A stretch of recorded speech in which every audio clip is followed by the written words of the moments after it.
Superman is the most popular superhero of all time. Without Superman, superheroes wouldn't exist in the first place. He started all the way back in 1938 with DC Comics Action #1 and has been popular in a variety of media, including television, radio, video games, cartoons, trading cards, commercials. For this video, I'm going to be mainly focusing on his live-action movies. So no Batman v Superman, no Justice League. I'm not going to even talk about any of the animated Superman media because that deserves its own video. Now, let's give it up for the impact of the live-action Superman movies.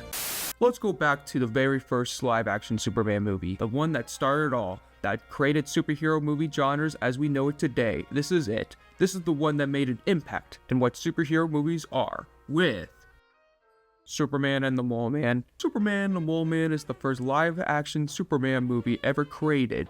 It starred George Reeves, who would later portray Superman in the 1950s TV show. It opens where Clark Kent and Lois Lane go visit this oil facility, only to realize that a bunch of mole people are coming from the ground and they're just running around doing random shit, like playing with little kids, running from the mob, getting shot. This was 1950s America, where everyone was pretty racist. It's only up to Superman to bring balance between the Mole Man and the humans. He barely does anything in this movie. All he does is just stand around while bullets just bounce back and forth and him having a very quick fight scene.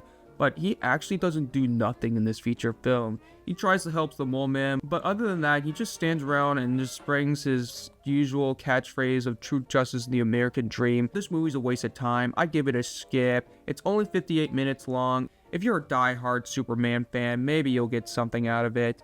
But honestly, this feature film didn't do much for me, and it completely wasted my 58 minutes of my life. It wouldn't take until 28 years later where an actual live-action Superman movie would make its debut. The most iconic Superman movie to date. The one that started it all, that created superhero movies we all know and love, with Superman, the movie. The idea of 1978 Superman movie started all the way back in the early 70s, where Warner Brothers and DC were starting to merge, and Warner Brothers wanted to make some properties based on some of the DC Comics IP, and where to start then Superman. They hired the creator of The Godfather, Mario Puzo, to write a 400-page treatment on a Superman movie, 1 and 2. Getting a director was actually a pain in the ass, so they went around to find different directors throughout the time, but none of them didn't seem that interested, some of which included Steven Spielberg, who was going to direct, but he was so committed to Close Encounters of the Third Kind. Then we got Francis Ford Coppola, who just didn't really care, because he was already making too many movies at this time. They decided to go with George Lucas. Well, oh wait, he's too busy making Star Wars. They had to think quick to make a Superman movie, so they decided to get none other than Richard Donner, who came fresh from directing The Omen. Richard Donner was definitely interested in changing the tone and style of what this Superman movie was going to be that would later establish its own genre of superhero movies. Casting Superman was a bit of a challenge. They wanted to get a non-owned actor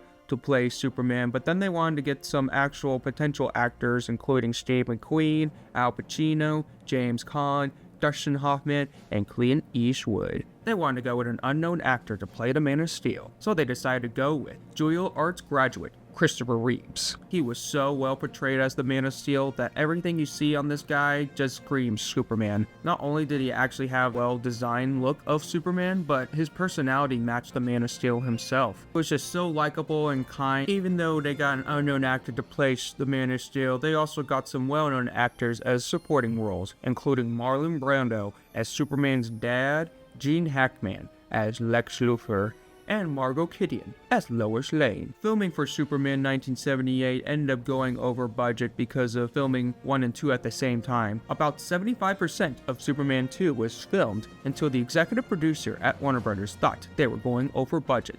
So they decided to have Richard Donner only focus on the first Superman movie. I think the visual effects was a fantastic job. It looks very practical, I will say, but something about it just seems well presented compared to how films are today with overuse of CGI in superhero movies that just becomes more like an animated film than an actual live action film. The thing that makes the original 1978 Superman movie so iconic is the score from John Williams. You can actually hear Superman without actually hearing them say Superman. The release date of Superman 1 came out in 1978, It was a well-received film, created a new form of what superhero movies could be presented, and was well-received at the box office. It generated a new form of sci-fi blockbuster films that will grow into the 1980s. Superman 1 proved to be a box office success only for it to generate a sequel. Richard Donner can finally go back and complete Superman 2. Until it got fired by the executives. During the filming of Superman 1 and 2, there was some hesitance going around between Richard Donner and the executive producers of the movie. They decided to fire Richard Donner for Superman 2 and decided to replace him with the original Superman 1 director, Richard Lessler. Richard Lessler comes from comedic backgrounds where he makes a bunch of comedy movies for the Beatles, but for him making a Superman movie just seems a bit out of place. Superman 2 follows the aftermath of Superman 1, where Zod and his henchmen end up coming to Earth and end up conquering it. It's kind of like the plot of Dragon Ball Z's The Sand Saga. Besides the goofy aspect of the film, there were some entertaining moments with this feature film. I really liked the visual effects once again, how limited it was, especially some of the flying scenes. It looks so goofy, but it actually matches what this tone was trying to go for. I do think the ending fucking sucks. Superman has to kiss Lois Lane for her to forget the fact that Superman is also Clark Kent. It was just a stupid ass ending. But now you know I'm Superman. I have to kiss you and make you forget. Why would that be one of your superpowers? You should hear yourself sometimes, Lois. More stupid than Superman flying around the planet to reverse time in Superman 1. Superman 2 proved to be the downfall of the later Superman movies. It's not a bad film, but it's not as good as Superman 1. In fact, years later, there was actually a director's cut of the film called Superman 2: The Richard Donner Cut. It was the original cut of what Richard Donner was going to originally make, even though it contains some footage of the theatrical cut of Superman 2. Marlon Brando had scenes that was originally cut come back, instead of just having it replaced with Superman's mom. Not bad, but not great. Superman 2 proved to be a box office success, where they end up deciding to greenlight a third Superman movie, with it being called Superman 3 is pretty bad. It was fully directed by Richard Lessler this time, and you can definitely tell by some of the quality and style of this film was definitely turning into a Saturday morning cartoon. Superman 3, they decided to bring in Richard Pryor to be the supporting role. Richard Pryor? Who is this guy? I'm sorry, I'm not from this generation. I don't really know much of Richard Pryor other than he's a comedic actor in a bunch of entertainment stuff. He was very inspirational for a bunch of comedians. Richard Pryor wanted to do a more serious film after being in a bunch of comedic films beforehand. Thinking about doing a Superman movie, he thought it was a serious biz, but realizing that it wasn't. It was another goofy comedy film that he had to star in. And some of Richard Pryor's performance in this film is... And he landed right in the middle of this big plantation. The movie itself is just about Superman trying to reconnect with his high school sweetheart, Lana Lane. They go back to Smallville. There's just a bunch of really pointless, goofy scenes. In this film, Lex Luthor is not the main villain. It's actually this random-ass billionaire guy who has this girlfriend and this naggy sister. They're just bickering at each other. I'm sorry, but some of these Superman villains where they have to have this annoying female secretary character is starting to get really old. Once again, feels like lazy-ass writing.